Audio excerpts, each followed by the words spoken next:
"Excuse me, Mr. Ray. I'm like you. I can't see either." The small voice cut through the music at Kansas City Municipal Auditorium like a bell-piercing thunder. 9-year-old Timothy Aldrich had jumped to his feet in the middle of Ray Charles's performance, his hands reaching toward the stage he couldn't see, his voice carrying across 12,000 stunned audience members, with the desperate hope of a child who had finally found someone who might understand him. Patricia Aldrich felt her heart stop as her son's words echoed through the arena. For 3 months Timmy had begged her to bring him to this concert, saving every penny of his allowance, talking about nothing else but meeting the man who plays piano like me, who can't see like me. And now, in front of thousands of strangers, her precious boy was exposing his deepest vulnerability to the world. "Timmy, sit down," Patricia whispered urgently, reaching for her son's arm. But Timothy stood firm, his small frame trembling with emotion and determination.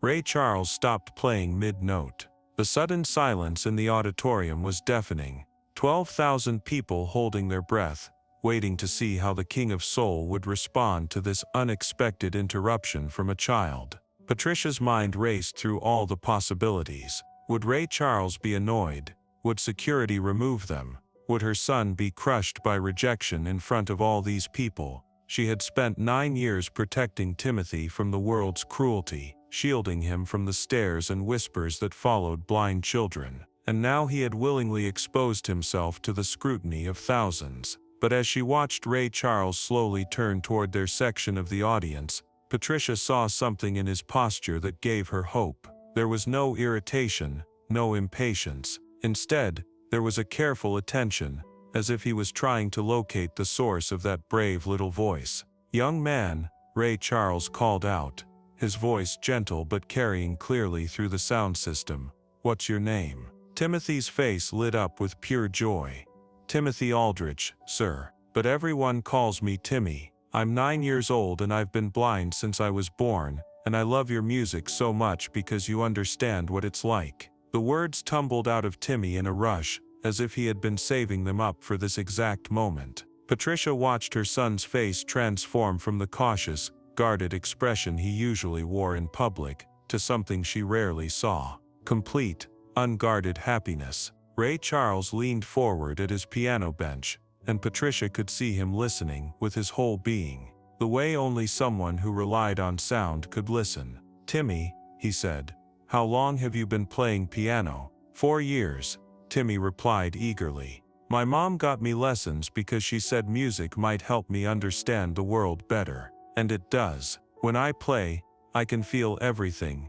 The sadness, the happiness, the hope. Just like when I listen to you." Patricia felt tears streaming down her face. She had never heard Timmy articulate his feelings about music so clearly, so confidently. At home, he was often frustrated, struggling with daily tasks that came easily to sighted children. But here, talking to Ray Charles about music, he sounded like a different child entirely. "What's your favorite song to play?" Ray asked, and Patricia could hear genuine interest in his voice. "Georgia on My Mind," Timmy answered without hesitation. "But I don't play it like you do. I play it like I'm trying to find my way home, even though I don't know where home is supposed to be." The arena was so quiet that Patricia could hear people breathing. Timmy's simple, profound description of his music had created a moment of absolute stillness, as if 12,000 people were collectively holding their breath. Ray Charles was quiet for a long moment. Then, slowly he stood up from his piano bench. "Timmy," he said, "would you like to come up here and play Georgia on My Mind with me?" Patricia gasped. Around her, she could hear other audience members murmuring in amazement. This wasn't something that happened at Ray Charles concerts. This was unprecedented. "Really?" Timmy's voice was barely a whisper, but the microphones picked it up. "Really?" Ray confirmed. "I think 12,000 people would like to hear how you play when you're trying to find your way home." What happened next was a blur of activity that Patricia would remember for the rest of her life. Security guards appeared to escort them backstage and then onto the stage itself. Patricia found herself walking behind her son, watching as he navigated the unfamiliar space with his white cane, his head held high with a confidence she had never seen before. When they reached the stage, Ray Charles was waiting. He knelt down to Timmy's level and spoke quietly to him, words that the audience couldn't hear but that made Timmy nod eagerly. Then Ray guided him to a second piano bench that had been quickly set up beside the main piano. "Ladies and gentlemen," Ray announced to the audience, "I'd like you to meet Timothy Aldrich, a 9-year-old pianist from right here in Kansas City. Timmy is going to show us how he hears Georgia on My Mind." Patricia watched from the side of the stage as her son placed his small hands on the piano keys. For a moment, he sat perfectly still, and she could see him gathering himself, centering himself the way his piano teacher had taught him. Then Timmy began to play. The melody that emerged from the piano was unmistakably Georgia on My Mind, but it was different from any version Patricia had ever heard. It was tentative at first, like someone feeling their way through an unfamiliar room. But as Timmy gained confidence, the music became something extraordinary. A child's interpretation of longing and belonging, played with a maturity that seemed impossible for someone so young. Patricia realized she was crying again, but these were different tears. These were tears of recognition, of finally seeing her son the way he saw himself, not as a disabled child struggling with a sighted world, but as a musician with something unique to offer. Halfway through the song, Ray Charles joined in. His version wrapped around Timmy's like a conversation between old friends, supporting the child's melody, while adding layers of complexity and depth. Together, they created something that was more than the sum of its parts, a musical dialogue between two people who understood music as a language that transcended physical limitations. The audience was completely silent throughout the performance. Patricia could see people in the front rows wiping their eyes, could sense the collective emotion filling the auditorium. This wasn't just a concert anymore. It was a moment of pure connection, of barriers being broken down through the universal language of music. When the song ended, the silence stretched for several heartbeats. Then the applause began. Not the usual enthusiastic clapping of a concert audience, but something deeper and more respectful. It was the applause reserved for witnessing something sacred. Ray Charles put his arm around Timmy's shoulders. "Son," he said into the microphone, "that was beautiful. You play like someone who really understands what music is for." Timmy beamed. "Thank you, Mr. Ray. Playing with you is the best thing that's ever happened to me." Ray chuckled. "Well, this certainly made my night special too. Tell me, Timmy, what do you want to do when you grow up?" "I want to be a musician like you," Timmy said without hesitation. "I want to show people that being blind doesn't mean you can't see music, maybe even better than people who can see with their eyes." Patricia saw Ray Charles nod thoughtfully. "You know what, Timmy? I think you're already well on your way to doing exactly that." What Ray did next surprised everyone, including Patricia. Instead of ending the interaction and returning to his scheduled performance, he spent the next 20 minutes on stage with Timmy, talking about music, about being blind in a sighted world, about finding strength in what made you different. "People sometimes think being blind is just about what you can't do," Ray told Timmy and the audience. "But Timmy here understands something important. Being blind means you hear the world differently. And sometimes, hearing differently means understanding more deeply." He turned to Timmy. "When you play piano, what do you hear that other people might miss?" Timmy thought carefully before answering. "I hear the feelings between the notes," he said. "Like when you're sad, there's a little space before you play the next note, because sadness makes you hesitate. And when you're happy, the notes want to jump on top of each other because happiness can't wait." The simplicity and insight of Timmy's observation created another moment of hushed reverence in the auditorium. Ray Charles smiled broadly. "Exactly. That's exactly right. You hear the human in the music." Before they left the stage, Ray made an announcement that would change Timmy's life. "Ladies and gentlemen, I want you to remember the name Timothy Aldrich. This young man has a gift that goes beyond technical skill. He has musical soul. and I'm going to make sure he gets every opportunity to develop that gift." Patricia felt her knees go weak. What was Ray Charles saying? What kind of opportunities? After the concert, Ray Charles spent another hour with Timmy and Patricia backstage. He talked about music schools, about teachers who specialized in working with blind students, about the importance of nurturing musical talent regardless of physical limitations. "Mrs. Aldrich," Ray said to Patricia, "Timmy has something special. With the right training and support, he could really make a difference in the world of music. I'd like to help make that happen." Over the following months, Ray Charles proved true to his word. He connected Timmy with some of the best music teachers in the country, many of whom had experience working with visually impaired students. He arranged for Timmy to attend a specialized music camp that summer,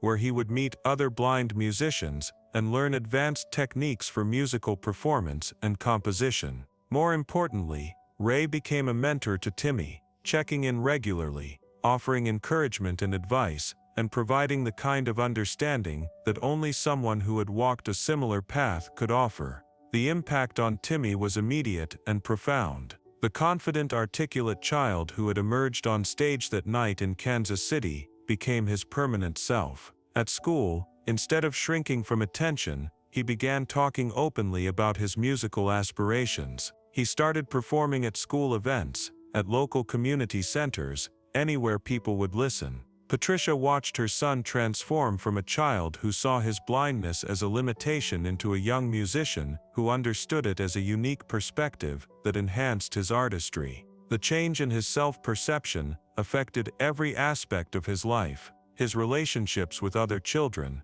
his academic performance, his overall confidence and happiness. The story of Ray Charles and Timmy Aldrich spread quickly through the music community and beyond. It became an example of how recognition and encouragement from established artists could nurture emerging talent, particularly among young people facing significant challenges. Music schools across the country began developing programs specifically designed for visually impaired students. The National Federation of the Blind created scholarships for young musicians. Several major music conservatories revised their admission and accommodation policies to better serve blind and visually impaired students. Ray Charles used his platform to advocate for these changes, often telling Timmy's story as an example of the untapped musical talent that existed among young people with disabilities. He emphasized that accommodating different abilities wasn't about charity, it was about accessing excellence that might otherwise be overlooked.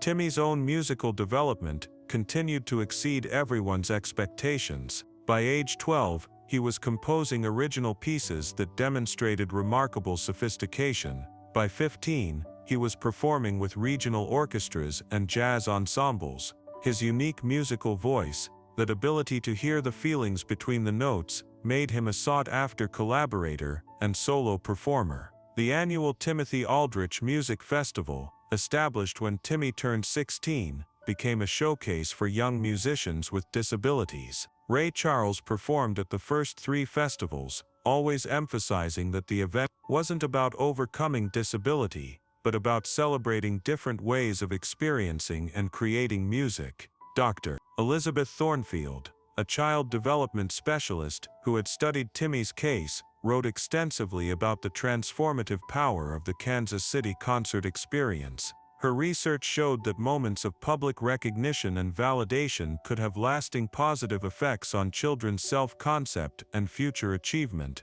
particularly for children facing significant challenges. What Ray Charles did for Timothy went beyond musical mentorship, Dr. Thornfield wrote. He provided public validation of Timothy's worth as an artist, not despite his blindness, but inclusive of it. That validation became the foundation for Timothy's entire sense of himself as a musician and as a person. The relationship between Ray Charles and Timmy continued until Ray's death in 2004. Timmy, by then a successful professional musician in his own right, performed at Ray's memorial service, playing a solo piano arrangement of Georgia on My Mind that brought the audience to tears with its maturity and emotional depth. In his eulogy for Ray Charles, Timmy spoke about the man who had changed his life with a single moment of recognition and kindness. Ray Charles taught me that being different isn't a limitation, it's a perspective. He showed me that what makes you different might be exactly what the world needs to hear. Today, Timothy Aldrich is recognized as one of the most innovative jazz pianists of his generation. His albums consistently receive critical acclaim, not because he is a blind musician, but because he is an exceptional musician who happens to be blind. His compositions are studied in music schools, his performances sell out major venues, and his advocacy for accessibility in music education has opened doors for countless young musicians with disabilities.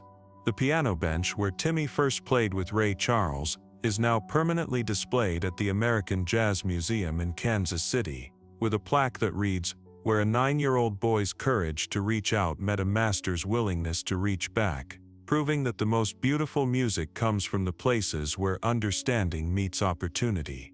Patricia Aldrich, now in her 60s, often reflects on that night in Kansas City when her 9-year-old son stood up in front of 12,000 people and declared his kinship with Ray Charles. What she learned that night was that sometimes the greatest gift a parent can give a child is the freedom to be vulnerable, to reach out for connection, even when rejection is possible. "I spent so many years trying to protect Timmy from the world," Patricia says. "But that night, I learned that what he needed wasn't protection, he needed the chance to show the world who he really was. Ray Charles gave him that chance, and it changed everything." The story of Ray Charles and Timothy Aldrich reminds us that mentorship often begins with a moment of recognition, seeing potential where others might see only limitation, hearing the music in what others might perceive as silence. It shows us that the willingness to be vulnerable, to reach out across differences in age, experience, and circumstance, can create connections that transform lives and inspire communities. Most importantly, it demonstrates that true musical greatness isn't about technical perfection or commercial success, it's about the ability to touch human hearts and souls, to create moments of understanding and connection that transcend the boundaries that usually separate us. In that regard, both Ray Charles and Timothy Aldrich were masters from the very beginning. The educational impact of their story extended far beyond music programs. Special education teachers across the country began using Timothy's example to help other visually impaired students understand their potential for achievement. His willingness to advocate for himself publicly inspired countless other children with disabilities to speak up about their needs and aspirations. Universities developed case studies around the Kansas City concert, examining how moments of public recognition could serve as catalysts for personal transformation. Psychology departments studied the interaction as an example of effective mentorship and positive identity formation. Music therapy programs incorporated Timothy's story into their curricula as an illustration of music's power to facilitate human connection and self-expression. The ripple effects reached into policy areas as well. The Americans with Disabilities Act, passed in 1990, cited examples like Timothy's story as evidence that accommodation and inclusion benefited society as a whole, not just individuals with disabilities. Educational institutions receiving federal funding were required to demonstrate their commitment to serving students with diverse abilities. Corporate sponsorship of accessibility initiatives increased dramatically after Ray Charles began publicly advocating for inclusive music education. Recording companies established scholarship funds for young musicians with disabilities. Instrument manufacturers developed adaptive technologies to make musical instruments more accessible. Concert venues upgraded their facilities to better accommodate audience members and performers with diverse needs. The international music community took notice as well. The European Union funded research into best practices for inclusive music education, using Timothy's development as a model case. Conservatories in Japan, Australia, and South America developed exchange programs that brought together young musicians with and without disabilities for collaborative learning experiences. Timothy's own artistic evolution continued to surprise and inspire. His compositions, which initially drew heavily on traditional jazz and blues forms, gradually incorporated influences from classical, world music, and even electronic genres. His ability to hear the feelings between the notes led him to experiment with unconventional harmonies and rhythmic structures that expanded the vocabulary of contemporary jazz. His breakthrough album Spaces Between, recorded when he was 22, received 3 Grammy nominations and established him as a major voice in contemporary music. Critics praised not just his technical skill but his unique musical perspective, describing his work as emotionally fearless and spiritually profound. The album's success brought Timothy opportunities to collaborate with renowned musicians from around the world. He recorded duets with classical violinists, electronic music producers, and traditional folk singers from various cultures. Each collaboration revealed new dimensions of his musical intelligence and his ability to find common ground across different musical traditions. Ray Charles lived to see Timothy's emergence as a major artist, attending the release party for Spaces Between, despite his declining health. Their final public performance together took place at the Kennedy Center in 2003, where they reprised Georgia on My Mind for an audience that included Supreme Court justices, congressional leaders, and international diplomats. "This young man taught me something important," Ray said that night. "He reminded me that the best music doesn't come from what you can see, it comes from what you can feel, and Timothy feels everything." The establishment of the Ray Charles Timothy Aldrich Foundation for Musical Excellence in 2005 ensured that their collaborative legacy would continue. The foundation provides scholarships, instruments, and educational opportunities for young musicians with disabilities, while also funding research into accessible music technology and inclusive teaching methods. Each year, the foundation sponsors the Courage to Connect concert series, featuring performances by young musicians who demonstrate not just technical excellence, but also the kind of vulnerability and authenticity that Timothy showed that night in Kansas City. The concerts have become showcases for emerging talent, while also raising awareness about the importance of accessibility in music education. The Foundation's research arm has produced innovations that benefit all musicians, not just those with disabilities. Adaptive technologies developed for blind musicians have improved recording studio accessibility. Teaching methods designed for students with diverse learning styles have enhanced music education across all demographics. Performance spaces redesigned for accessibility have created better acoustic environments for everyone. Timothy's influence extended into areas far removed from music. Medical schools began using his story in courses on patient-centered care, emphasizing the importance of seeing patients as whole people rather than collections of symptoms or limitations. Business schools incorporated his example into discussions of diversity and inclusion, showing how different perspectives could drive innovation and excellence. The personal relationship between Timothy and Ray Charles became a model for effective mentorship relationships. Their connection demonstrated that meaningful mentorship required not just expertise and generosity from the mentor, but also courage and authenticity from the mentee. Timothy's willingness to be vulnerable had created an opening for connection that changed both their lives. Patricia Aldrich documented her family's journey in a memoir titled The Music in the Darkness, which became required reading in many special education programs. Her honest account of the challenges and joys of raising a child with significant visual impairment provided practical guidance for other families, while also celebrating the unique gifts that difference can bring. "I learned that my job as Timothy's mother wasn't to make his life easier," Patricia wrote. "It was to help him develop the skills and confidence he needed to pursue his dreams, even when those dreams seemed impossible to others." The book's success led Patricia to become an advocate for families of children with disabilities. She spoke at conferences, consulted with schools and organizations, and helped other parents navigate the complex systems that could either support or hinder their children's development. The impact on Kansas City itself was significant and lasting. The municipal auditorium installed a permanent exhibit about the historic concert, including audio recordings of Timothy and Ray's performance together. The city established music scholarships for local students with disabilities and developed partnerships with organizations serving the blind and visually impaired community. Music venues throughout Kansas City began hosting accessibility showcases featuring local musicians with disabilities. These events not only provided performance opportunities, but also helped change public perceptions about disability and artistic excellence. The showcases became so popular that they were eventually held monthly rather than annually. The story influenced national policy discussions about arts funding and accessibility.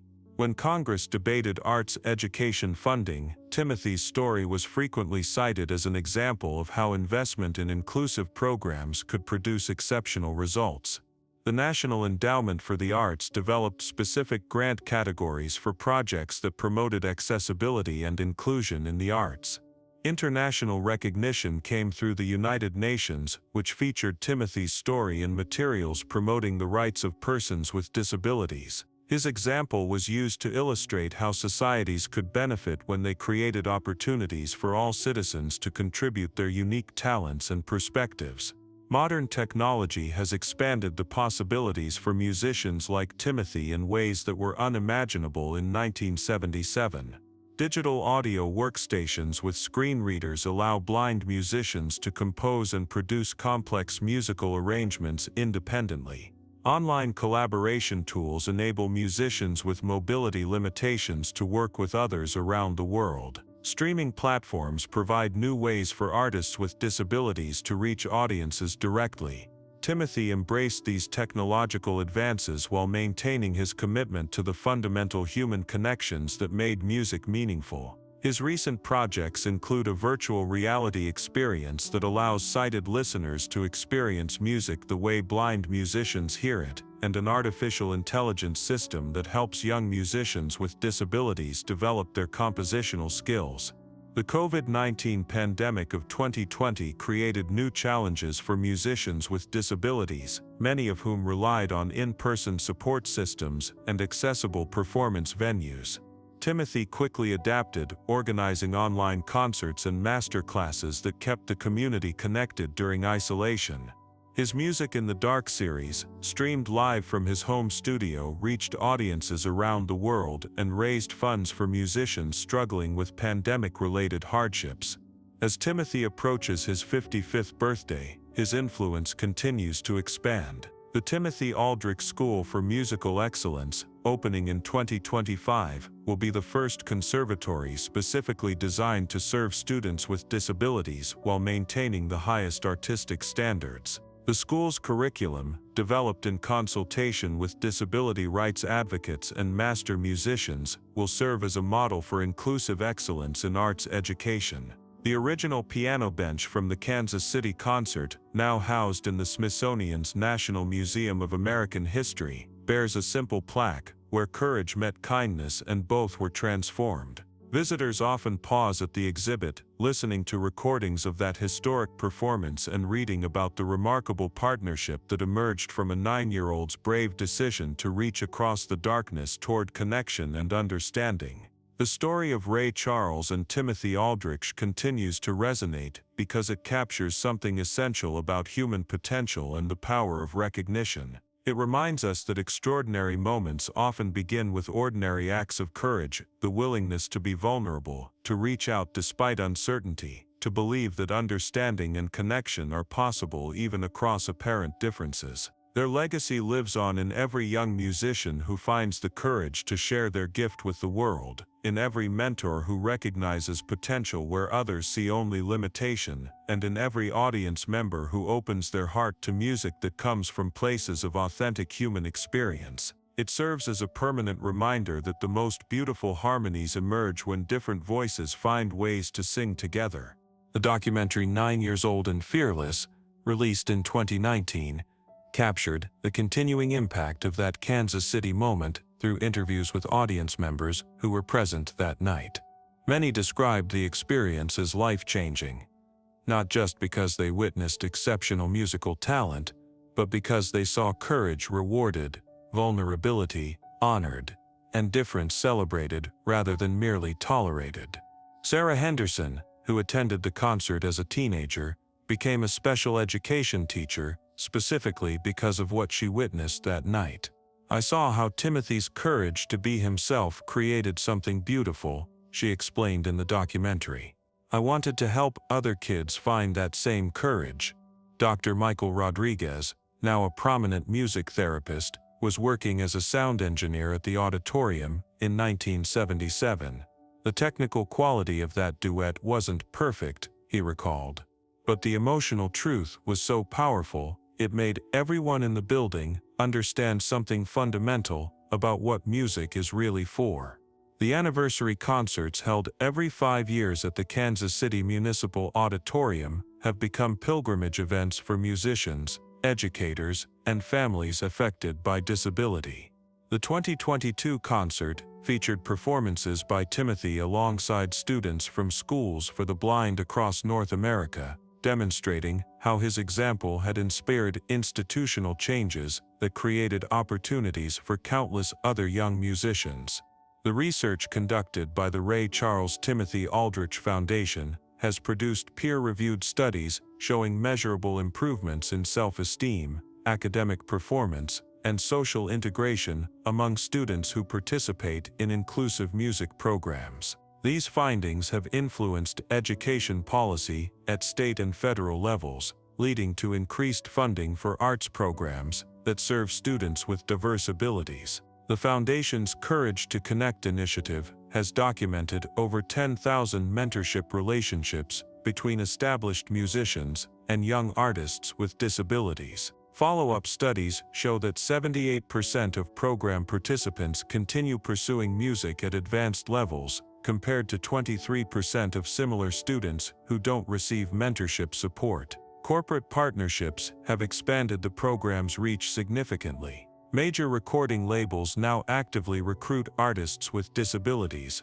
recognizing that different perspectives contribute to more innovative and emotionally resonant music. Technology companies have invested millions in developing accessible music production tools, creating new possibilities for artistic expression. The United Nations designated October 15th as International Day of Musical Inclusion, commemorating the date of Timothy and Ray's first performance together. The annual observance features concerts, educational events, and policy discussions in over 150 countries, all tracing their inspiration back to a 9-year-old's brave declaration in a Kansas City auditorium. Academic institutions worldwide have established Timothy Aldrich chairs in inclusive music education, endowed positions that fund research and teaching focused on serving students with disabilities. The scholars holding these positions have produced groundbreaking work on adaptive technologies,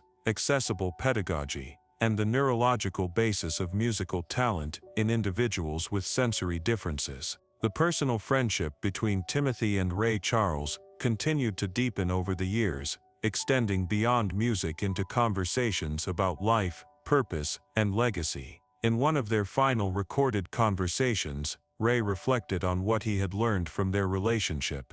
"Timothy taught me that my blindness wasn't just something I had overcome," Ray said. "It was part of what made me who I was as an artist. He helped me understand that our differences aren't obstacles to overcome, they're gifts to share." The Timothy Aldrich Performance Hall, which opened at the Berklee College of Music in 2018, incorporates revolutionary acoustic design principles that optimize sound for musicians and audience members with hearing differences. The hall's technology allows for real-time audio description, tactile feedback systems, and spatial audio experiences that make concerts accessible to people with various sensory abilities. The hall's inaugural concert featured Timothy performing with the Boston Symphony Orchestra in a program that included his own compositions alongside works by other composers with disabilities. The evening raised over $2 million for accessibility initiatives, while demonstrating that inclusive programming could achieve both artistic excellence and commercial success.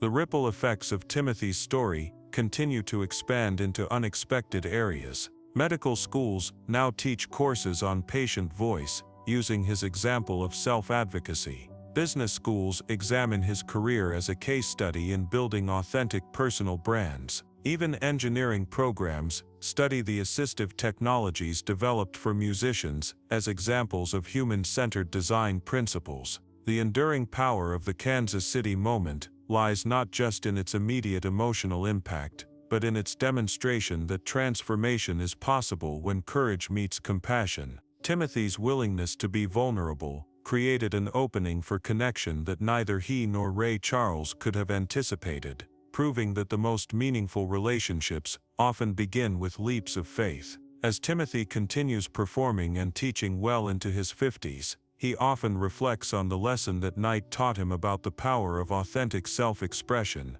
Ray Charles showed me that being different wasn't something to hide or apologize for, he says. It was something to celebrate and share. That changed everything about how I saw myself and how I moved through the world. The story reminds us that mentorship is a two-way exchange, that teachers often learn as much from their students as they give. Ray Charles gained as much from his relationship with Timothy as the young musician gained from him, discovering new dimensions of his own artistry through the experience of guiding someone else's development. Today, musicians around the world continue to find inspiration in the courage of a 9-year-old boy who stood up in a crowded auditorium and declared his kinship with his hero. Their story proves that the most profound changes often begin with the simplest acts of human connection, the willingness to see beyond surface differences to the shared humanity that makes real understanding possible.